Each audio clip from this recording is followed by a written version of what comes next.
শরতের দুপুর বনের ধারের ঝোপের আড়ালে ওত পেতে আছে এক ক্ষুধার্ত শিয়াল।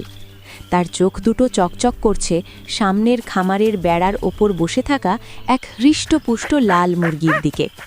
শিয়াল মনে মনে ভাবছে, আজ এই মুরগিটা দিয়ে রাজকীয় ভোজ হবে।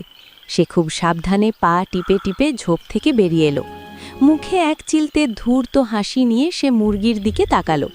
শিয়ালের কথা, মুরগি দিদি নিচে এসো, রাজার নতুন আইন, আজ থেকে আমরা সবাই বন্ধু।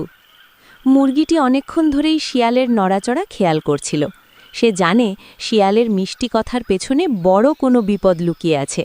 সে ডানা ঝাপটে গাছের একটু উঁচু ডালে গিয়ে বসল এবং নিচের দিকে তাকিয়ে শিয়ালের অস্থিরতা পরখ করতে লাগল। সে ভাবল শিয়ালকে তার নিজের ওষুধই খাওয়াতে হবে। সে খুব শান্তভাবে দূরের মাঠের দিকে তাকিয়ে একটা গভীর শ্বাস নিল। মুরগির কথা, খুব ভালো খবর, ওই দেখো একদল শিকারী কুকুরও বোধহয় বন্ধু হতে এদিকেই আসছে।